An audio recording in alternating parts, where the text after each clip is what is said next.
కాంగ్రెస్ ప్రభుత్వం ఎన్నో హామీలు ఇచ్చి ఏ ఒక్క హామీ నెరవేర్చకపోగా ఎంతో గంభీరంగా రుణమాఫీ చేస్తామని చెప్పి దేవుళ్ళ మీద ఒట్టు పెట్టి మొన్నటి పార్లమెంట్ ఎన్నికల్లో ఓట్ల కోసం ఎక్కడ దేవుడు కనబడితే అక్కడ దేవుడి మీద ఒట్టు పెట్టి, ఎక్కడ దర్గా కనబడితే అక్కడ దర్గా మీద ఒట్టు పెట్టి 2 లక్షల రుణమాఫీ ప్రతి రైతన్నకు కూడా రుణమాఫీ చేస్తామని చెప్పేసి పలికినటువంటి ముఖ్యమంత్రి గారు మొన్న వైరాలో జరిగినటువంటి 15 ఆగస్టు మీటింగ్ లో అందరికీ రుణమాఫీ చేశారని చెప్పారు. మరి రైతన్నలు పెద్ద ఎత్తున రోడ్డు మీదకి వచ్చి మాకు రుణమాఫీ జరగలేదు, మా అందరికీ కూడా రుణమాఫీ జరగలేదని చెప్పి రోడ్ల మీదకి వచ్చిన తర్వాత ఈ రోజు మళ్ళీ దాని మీద సమీక్ష చేస్తా ఉన్నారు. అంటే రుణమాఫీ వారు చేశామని చెప్పిన మాట వాస్తవం కాదని, వారు రుణమాఫీ చేశామని చెప్పి అబద్ధాలు చెప్పామని చెప్పి చెప్పకనే ఒప్పుకున్నారు.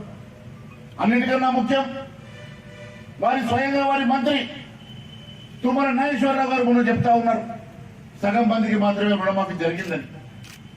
వారి మంత్రి పొంగురెడ్డి శ్రీనివాస్ రెడ్డి గారు చెప్తా ఉన్నారు ఇంకా 12,000 కోట్ల రూపాయల రుణమాఫీ జరగాల్సి ఉందని. అంటే వారి సహజ మంత్రులు ఈ రోజు రుణమాఫీ జరగలేదని చెప్తా ఉంటే ఒకవైపు ముఖ్యమంత్రి గారు రుణమాఫీ జరిగిందని చెప్పి దేవుళ్ళ మీద ఒట్టు పెడుతున్నాం. వారి ప్రభుత్వంలో ఉన్నటువంటి మంత్రులే రుణమాఫీ జరగలేదని చెప్తా ఉంటే ముఖ్యమంత్రి గారి డొల్లతనం ఈ రోజు బయటపడింది. ముఖ్యమంత్రి గారు వాస్తవాలు మాట్లాడతలేరు, అబద్ధపు మాటలు మాట్లాడుతూ ఉన్నారని చెప్పి వారి మంత్రులే చెప్పకనే చెప్పినట్టుగా తెలుస్తున్నది.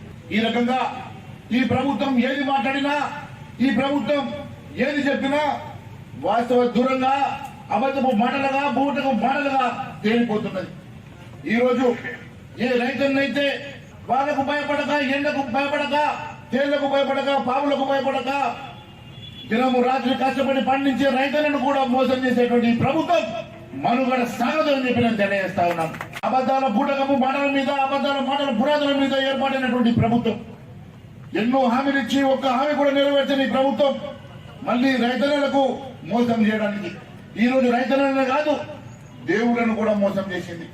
ఎక్కడ దేవుడు కనబడితే అక్కడ, ఎక్కడ ఏ ఊరికి పోతే ఆ ఊరు దేవుళ్ల మీద ఒట్టు పెట్టేటువంటి ముఖ్యమంత్రి గారు ఈ రోజు రైతులతో సహా దేవుళ్లను కూడా మోసం చేసిండు. దేవుళ్ల మీద ఒట్టు పెట్టి ఈ రోజు మళ్ళీ రుణమాఫీ చేయకుండానే రుణమాఫీ చేశానని అబద్ధాలు చెప్తా ఉన్నారంటే వారి వెంట ఉన్న మంత్రులే మరి రుణమాఫీ జరగలేదని చెప్తా ఉంటే ముఖ్యమంత్రి గారి అబద్ధాలు ఈ రకంగా బయటపడేది తెలియజేస్తా ఉన్నాను.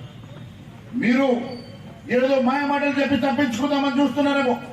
ముఖ్యమంత్రి గారు మీ ప్రభుత్వాన్ని వెంటాడతాం, ఖచ్చితంగా మీ మెడలు వచ్చి మీరు ఇచ్చిన మాటకు రుణమాఫీ జరిగే విధంగా మేము పోరాటం చేస్తామని తెలియజేస్తా ఉన్నాను. భారతీయ జనతా పార్టీ రైతుల పక్షాన్ని నిలబడుతుంది, భారతీయ జనతా పార్టీ రైతుల పక్షాన్ని పోరాటం చేస్తుంది. మీరు రుణమాఫీ చేసే వరకు మేము ఖచ్చితంగా పోరాటం చేస్తామని తెలియజేస్తా ఉన్నాను. అంతేకాదు ఈ రోజు నేను మీ అందరి సమక్షంలో తెలియజేస్తా ఉన్నాను, ఇప్పటి వరకు ప్రభుత్వం ఎంతమందికి మరి రుణాలు మాఫీ చేసిందో మరి ఇప్పటి వరకు పబ్లిక్ డొమైన్ లో పెట్టలేదు.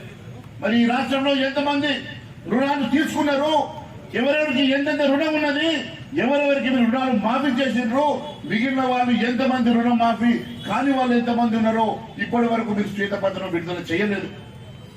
కేవలం అందరికి రుణమాఫీ చేసిన అబద్ధాలు చెప్తా ఉంటే ఈ రోజు లెక్కలు చెప్తా ఉన్నాయి.